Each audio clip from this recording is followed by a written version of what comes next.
The call lasted 4 minutes and 11 seconds. In that time, a 911 dispatcher named Carol Reyes heard things she would spend the rest of her career trying to forget. The woman on the other end of the line paused, never raised her voice. She never screamed. She barely whispered. And that, investigators would later say, is what made it so much worse. Harlow, Ohio is the kind of town people describe as quiet. Not peaceful, quiet. There's a difference, even if most people can't explain it. Peaceful means you feel safe when the streets go dark. Quiet just means nothing's making noise yet. It's about 40 minutes south of Columbus, population around 6,400. One high school, one diner, a Dollar General they built in 2019 that half the town still resents. The kind of place where people leave their doors unlocked, not because they trust their neighbors, but because nothing has ever happened to change their minds. That changed on the night of October 14th. The call came in at 11:47 p.m., a Tuesday. Carol Reyes was 6 hours into her shift. She'd taken 4 calls that night. A fender bender on Route 9, 2 noise complaints, and a man who thought he was having a heart attack but had eaten too much chili. She would later say that when the 5th call connected, she almost didn't notice at first. Just static, the kind of faint, low hiss you sometimes get from cell phones calling from dead zones or old buildings with thick walls. Then she heard breathing. Dispatcher, Carol Reyes, 911. What's your emergency? Silence. Then the woman spoke, barely above a whisper, so quiet that Carol had to press her headset hard into her ear and lean forward in her chair. Caller, there's someone in my house. Please don't make a sound when you respond. Don't make a sound when you respond. Carol Reyes had been a dispatcher for 11 years. She'd handled everything from overdoses to barn fires to a man who called 911 because his cat wouldn't come down from a tree. She had a system. She had training. She had a script in her head for almost every scenario. She did not have a script for this. The woman's name was Dana Marsh, 31 years old. She lived alone at 4418 Orchard Lane in a single-story house. Her grandmother had left her 3 years earlier. She worked remotely, doing bookkeeping for a landscaping company. She had a dog, a beagle named Pockets, who slept at the foot of her bed every night without fail.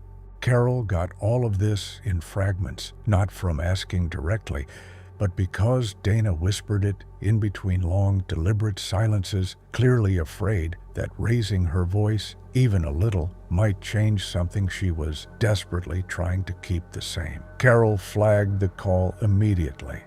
Her supervisor, Dave Kowalski, came over and put on a second headset.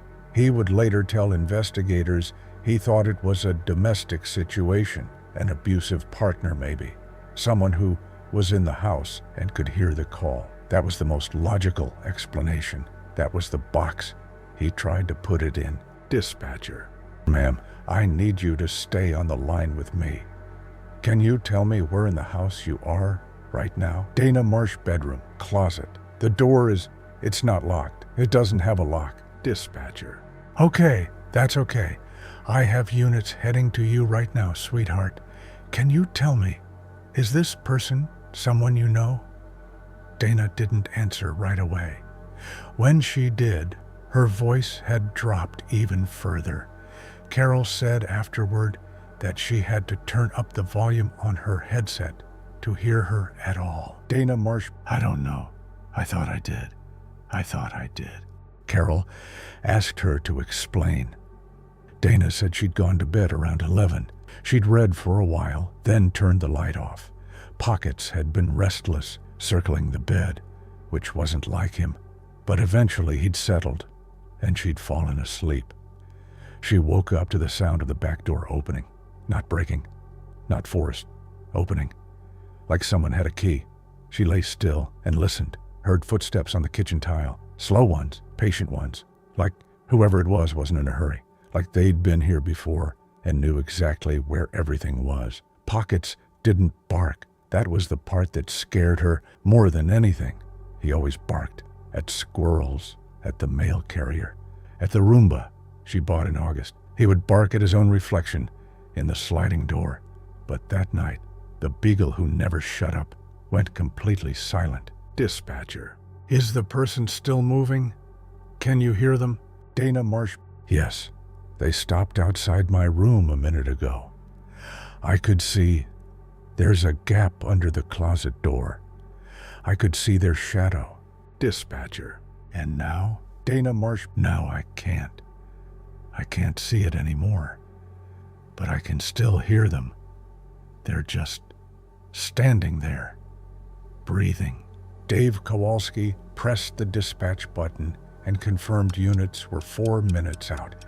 He would later say that at that point, he still wasn't overly alarmed. Strange, yes, unsettling. But 4 minutes was nothing. They'd get there, they'd find whoever it was, and Dana Marsh would spend the rest of the week telling this story at work. That's what he told himself. Then Dana said something that changed the shape of the whole thing. She's been there for 20 minutes. I timed it on my phone. She hasn't moved. Carol's fingers hovered over her keyboard. You know who it is? That's the thing. I think it's my mother. But my mother has been dead for 6 years. Carol kept her voice even. She had training for this too, for callers in shock, for callers who weren't thinking clearly. Grief does strange things. Fear does stranger ones. She asked Dana calmly why she thought that. Dana said, the perfume. Her mother had worn one specific perfume her entire life, a floral one, gardenia heavy, an old brand discontinued sometime in the 90s that she'd bought in bulk before it stopped being made. Donna said she'd know that smell in a blackout. She'd know it at the bottom of the ocean. And it was there now, bleeding in under the closet door. Thick enough that Dana said it almost felt like breathing. It was a choice. Dispatcher. Is there any chance, any at all, that someone else you know wears that scent? A relative? A friend of the family? My mother bought the last case that was ever made. She gave a bottle to exactly one other person, my aunt, who is also dead, 3 minutes out. Carol kept Dana talking. She asked about the footsteps. Had they moved at all? Dana said no. The presence outside the door had not shifted, not once, in 23 minutes. Just standing, just breathing. And then Dana went quiet. A different kind of quiet. Dispatcher. Dana? You still there? She's humming. Carol heard it faintly through the phone, low and tuneless almost. Or not quite tuneless. There was a shape to it, a repeating phrase, just below the threshold where Carol could identify it. She later described it as the kind of sound you feel more than hear, a vibration that settles in your back teeth. Donna made a small, broken sound. That's the song she used to hum when I was sick, when I was little. She'd sit on the edge of my bed and hum that exact, God, dispatcher. Dana, I need you to stay focused on my voice. Officers are 2 minutes away. 2 minutes. She stopped. Dispatcher. The humming, all of it. The breathing, everything. She's gone quiet. The shadow's gone from under the door. Carol told her that was good. That was good. Officers were almost there. She asked Dana to stay in the closet until she heard them announce themselves at the front door. Dana said, okay. Then the line filled with sound. Not a scream, not a crash. A long, sustained inhalation, like someone taking a breath before going underwater. Followed by a voice that was not Dana Marsh's. Lower, slower. Closer to the microphone than Dana could physically have been, from where she said she was hiding. It said 4 words. Just 4. Carol would write them in her incident report and cross them out 3 times before leaving them in, because she didn't want to be the person who submitted paperwork that sounded like that. She let me in. The call ended. Officers arrived at 4418 Orchard Lane at 11:54 p.m., 7 minutes after the call came in, 3 minutes ahead of the original estimate, because one of the units had already been on Orchard Lane on a separate errand earlier that evening. The front door was unlocked, not forced, unlocked. They found Dana Marsh in the closet, seated on the floor, knees to her chest, phone still open in her hand. She was unharmed, physically. Her eyes were open. She was not in shock in the medical sense. She could answer questions, respond to commands, state her name and the date. She just couldn't stop shaking. The dog, Pockets, was found under the bed. He had not moved, according to Dana, from the moment she'd gotten up. The responding officers said he was alert, but completely silent, which one of them noted in passing was strange, since beagles are not typically a quiet breed. The house was searched top to bottom, back door, windows, crawl space, attic. No signs of forced entry, no signs of anyone else present, no indication that any exterior door had been opened that night except the front, which Dana confirmed she'd used herself when she got home from the grocery store at 9 p.m. The official version, Dana Marsh was alone in the house. The sound she heard was likely the house settling. These old properties on Orchard Lane were built in the 1950s and have a specific kind of creak when the temperature drops at night. The smell was psychosomatic, a manifestation of stress possibly triggered by the anniversary of her mother's death, which, as it turned out, was October 14th. The humming, the officers concluded, was either Dana herself in a dissociative state she wasn't aware of, or ambient sound from a neighbor's television or radio, carried strangely through the walls. The voice at the end of the call, the one Carol Reyes heard, the one she wrote into the incident report and then tried to unwrite, was attributed to a cell signal artifact, crosstalk, a fragment of someone else's call bleeding through a dropped packet in the network. Then there's what Carol Reyes found when she was writing up the report and decided, almost as an afterthought, to pull Dana's call history to cross-reference the timestamp. Dana Marsh's phone showed one outgoing call that night. Duration, 4 minutes and 11 seconds to 911.